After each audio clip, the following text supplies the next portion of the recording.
The combat training hall of the Intergalactic Defense Academy fell silent as the cadets formed a tight circle around instructor Maya Torres.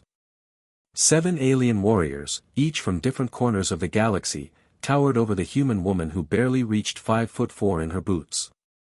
Kreth, a massive Dracnian with obsidian scales and 4 arms, stepped forward first. His reputation preceded him, undefeated in hand-to-hand combat for 3 cycles, with strength that could crush steel. Behind him stood Velterra, whose crystalline exoskeleton refracted the training hall's lights into prismatic patterns. The Zephyrian twins, connected by a telepathic bond that made them fight as one entity, positioned themselves strategically at opposite ends of the circle. The other 3 cadets, a gelatinous Morphean, an insectoid chitin warrior, and an energy-based luminar, completed the formation. They had heard the rumors about Earth's combat instructor. Some called them myths. Stories of a species that had evolved not through superior strength or advanced technology, but through sheer adaptability and an unusual capacity for violence born from surviving a death world. Most dismissed the tales as recruitment propaganda. New species always think they're special, Kreth had told his squad mates earlier that morning. Let's show this human why she should respect her betters. Now, standing in the training circle, Maya rolled her shoulders and cracked her neck. Her dark eyes scanned each cadet with the calm assessment of a predator evaluating prey. She had been through this ritual before. Every new class of cadets needed to learn the same lesson. Standard challenge rules, she said, her voice carrying across the hall without raising its volume. No lethal force, no permanent damage. Combat ends when you yield or when I decide you've had enough.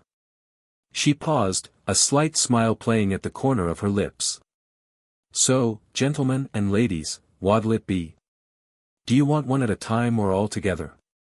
The cadets exchanged glances. Kreth's pride flared.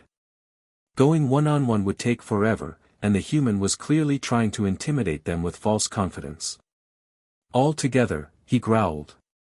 We'll make this quick. Maya's smile widened. Your funeral.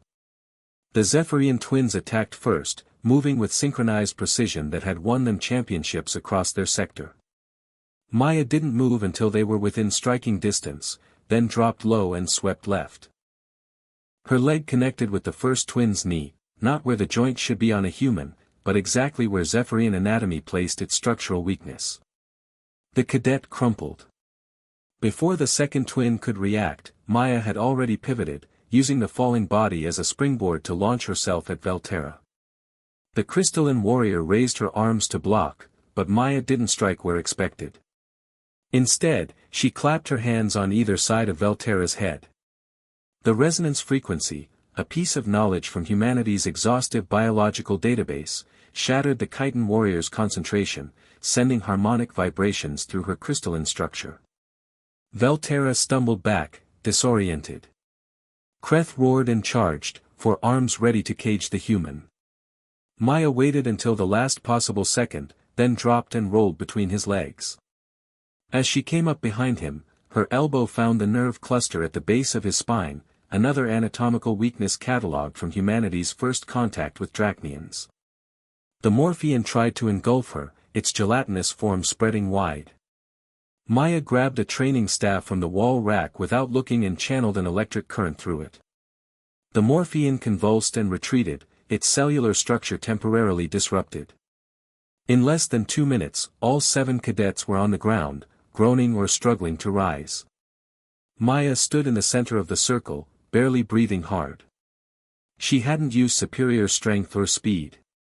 She'd used knowledge, precision, and the terrifying human capacity to catalog every species' vulnerabilities.